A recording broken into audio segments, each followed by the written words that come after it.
नमस्कार, मैं मनीष स्वागत करता हूँ आपको अपने इस यूट्यूब चैनल पे। दोस्तों, आज हम बात करने वाले हैं जो हमारा कह सकते हैं कि एजुकेशनल इंडस्ट्री होता है, ठीक है? या आप कह सकते हैं जो कोचिंग इंडस्ट्री की मैं बात कर रहा हूँ, उसमें ये जो कोरोना काल है, कैसे सेंध लगाई है और किस तरह से इफ़ेक्ट की है। क्योंकि इस फील्ड से जुड़े होने के नाते मुझे इतना आइडिया तो हो चुका है कि क्या चल रही है इस इंडस्ट्री में। देखिए, ये एक ऐसा इंडस्ट्री था, मतलब पहले की मैं बात कर रहा हूँ, ये इतिहास हो चुका है कि जिसमें अगर कुछ ना भी आपको आता हो, कुछ भी ना आता हो, थोड़ा बहुत सिर्फ पढ़ना लिखना जानते हैं, तब पर भी आप 15 से 20 हज़ार तो आसानी से कमा लेंगे। ऐसा ये इंडस्ट्री था, यानी कि इस पे बहुत ट्रस्ट किया जा सकता था। आपने देखा होगा, किसी को कुछ नहीं निकला, कोई भी एग्ज़ाम नहीं निकाला, लास्ट में मास्टर बन गया और अच्छा खासा अर्निंग कर रहा था। आप अपने गाँव में 10 बच्चों को पढ़ा रहे हैं या अपने कस्बे में 20 बच्चों को पढ़ा रहे हैं, धीरे-धीरे आपका मतलब कि वो बढ़ता गया, फेम बढ़ता गया, नाम बढ़ता गया।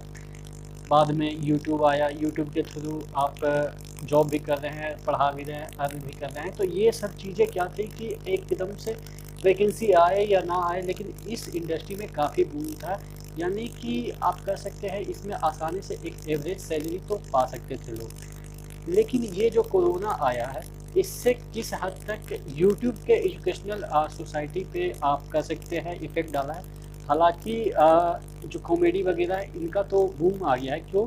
क्योंकि घर में बैठे लोग हैं तो देखेंगे ही, या और भी जो मोटिवेशनल हो या और भी चीज़ें का वीडियो है उनका तो सही है। लेकिन इस सेक्टर का जो आप कह सकते हैं कोचिंग हो या स्टडी वाला सेक्टर है, उसमें आप कह सकते हैं इतना ड्रास्टिकली नीचे ग्राफ गया है कि आप एक्सपेक्ट नहीं कर सकते हैं। क्योंकि मेरा जो आंकड़ा है वो तो मुझे पता है कि मेरा कितना नीचे गया है। मैं आपको सिर्फ इतना बताऊंगा, क्योंकि ये यूट्यूब के एथिक के खिलाफ है कि मैं अपना एग्जैक्ट फिगर बताऊं। मैं सबसे पहले आपको इतना बता दूं कि जो अर्निंग पहले हुआ करती थी उसका 30 से 33% तकरीबन अब अर्निंग होती है यूट्यूब से। मतलब ये कि जो ऐड आते हैं, ऐड से ही बनते हैं, और तो किसी से बनते नहीं हैं। तो क्या, पहले अगर आप 100 रुपया कमा रहे थे तो अब उसका रेट कितना हो गया, 33 रुपया हो गया। यानी कि आप समझ सकते हैं कि अगर पहले 50,000 कोई कमा रहा होगा तो आप उसको इस तरह से डिवाइड करके देख लीजिए कि 1/3 कितना हो गया। ठीक है, ये तो यूट्यूब का था, यूट्यूब का पॉलिसी के कारण, या आप कह सकते हैं यूट्यूब का सीटीसी जो रेट होता है। जैसे आप कहते हैं ना शेयर मार्केट में आज रुपये का जो वैल्यू है इतना हुआ उतना हुआ, तो इस तरह से अभी यूट्यूब में चल रहा है कि पहले जितना लॉकडाउन से पहले, यानी कि नॉर्मल लाइफ में जितना कमाई होती थी उसका 33% ही अब मेरा नहीं, सभी यूट्यूबर की या जितने भी हैं उनकी मैं बात बोल रहा हूँ।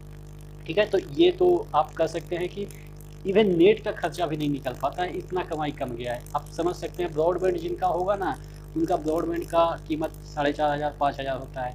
आप समझ सकते हैं कि ब्रॉडबैंड का कीमत तक भी पैसा नहीं आ रहा है, तो समझ सकते हैं कि इतना कमाई होती होगी। ठीक है ना, तो ये तो नेट का खर्चा तक भी नहीं मतलब कि दिला पा रहा है। बात करते हैं ये अब जो कोचिंग है, मैनुअल कोचिंग जो चलाते थे फिजिकली रूप से कि चलो बच्चे आ रहे हैं उसको पढ़ा रहे हैं। ठीक है, यूट्यूब से तो एकदम से पक्का आप मान के चलिए कि यूट्यूब से कमाई नहीं होती है। कमाई किनको होती है? जिनका 1 मिलियन 2 मिलियन सब्सक्राइबर है, उनकी कमाई हो जाती है। यानी कि उनकी भी कमाई क्या, मतलब कि आप मान के चल सकते हैं 20,000 30,000, मतलब कि इतना हो जाती है। 20,000 30,000 समझ सकते हैं कि कोई कमाई नहीं होती है। मिलियन जिसके सब्सक्राइबर हैं, तो हम लोग की तो औकात ही नहीं है। तो ये मतलब कि ये आप कह सकते हैं यूट्यूब की मैंने बात बताया। अब बात कर लेते हैं जो फिजिकली रूप से कोचिंग चल रहे थे उनकी क्या स्थिति है, और जो यूट्यूब के थ्रू अपना ऐप लॉन्च कर चुके थे, बहुत सारे कोर्स लॉन्च कर चुके थे। आप समझ सकते हैं ना, मैं बहुत बड़े बड़े कोचिंग की मैं बात कर रहा हूँ जो ऑनलाइन चला रहे थे। ठीक है ना, उनमें क्या हो गया है कि उनका जो टीचर का जो पहले था उतना ही डिमांड है कि उतना ही देंगे। ठीक है, हो सकता है थोड़ा सा नीचे भी चला गया होगा, लेकिन क्या है, वहाँ पे बच्चे कोर्स परचेज नहीं कर रहे। क्यों करेंगे भाई, अभी कोई एग्ज़ाम है ही नहीं, तो क्यों करेंगे। और ऑनलाइन में क्या होता है ना भाई, कि एक आईडी से दो दो तीन तीन लोग, मुझे जहाँ तक इन्फॉर्मेशन है, देख लेते हैं या लीक कर देते हैं, कोई दूसरे ग्रुप में शेयर कर देते हैं, जिससे क्या होता है कि जो ओनर होते हैं, जो वीडियो बनाते हैं, उनका बहुत लॉस होता है। आप देखेंगे वही कोर्स आप दिल्ली में जाके पढ़ते थे तो 20,000 25,000 लगता था, अब उसको 999 में उनको बेचना पड़ रहा है। उसमें भी 999 में भी बेच रहे हैं तो लीक हो रहा है। तो इसकी वजह से आप देखेंगे कि इसमें भी इतना ड्रास्टिकली नीचे गया है ग्राफ, यानी कि फिजिकल या आप कह सकते हैं जो अपने कोर्स बेचते हैं उनकी मैं बात बोल रहा हूँ, जो कोचिंग चलाते थे।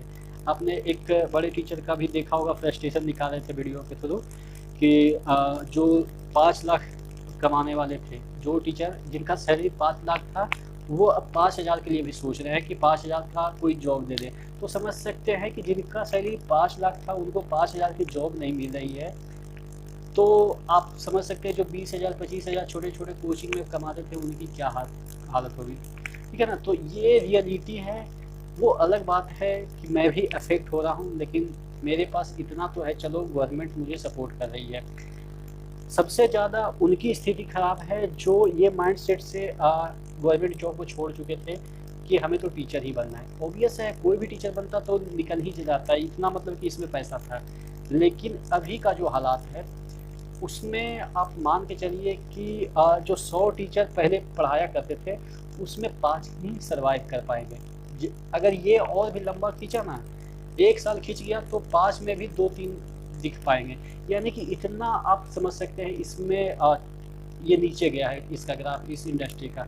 और चीज़ों के बारे में तो नहीं पता कि चलो मैन्युफैक्चरिंग में क्या चल रहा है, ठीक है, आईटी सेक्टर में क्या चल रहा है, उसके बारे में तो मुझे नॉलेज नहीं है। लेकिन इस फील्ड से जुड़ा हूँ तो मैं अपना एक्सपीरियंस शेयर कर रहा हूँ। देखिए, मैं अपना फ्रस्ट्रेशन नहीं निकाल रहा हूँ कि मेरे भी ग्राफ गिरे हैं, क्योंकि मुझे पता है कि सभी के ग्राफ गिरे हैं तो मेरे ही ग्राफ गिरेंगे। मतलब कि चलो इतना तो होता है ना कि चलो दूसरे का भी चल रहा है साथ साथ, मेरा अगर सिर्फ जाता नीचे तो मुझे लगता है यार कि मेरे साथ गलत हुआ है। लेकिन आपको भी पता है कि सभी के साथ हुआ है, तो मैं तो मतलब कि कोई ऊपर वाला से डायरेक्ट कनेक्शन मेरा है नहीं कि मेरा ग्राफ ऊपर जाएगा।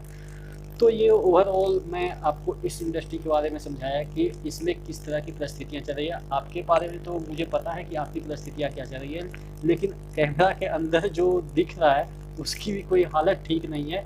तो आप मुझसे मोटिवेट हो जाओ ना, कि मेरी भी जब हालत ख़राब है तो आप समझ सकते हो कि आपकी तो ऑब्वियस है ही, ठीक है। तो बने रहिएगा, और भी जो नीचे आपके मन में क्वेरी होगी वो नीचे कमेंट बॉक्स में कमेंट कर दीजिएगा, ठीक है। लेकिन बने रहेंगे, कोई भी दिक्कत होगा तो इसी तरीके से आपस में मिल बैठ के बातें कर लेंगे, ठीक है ना।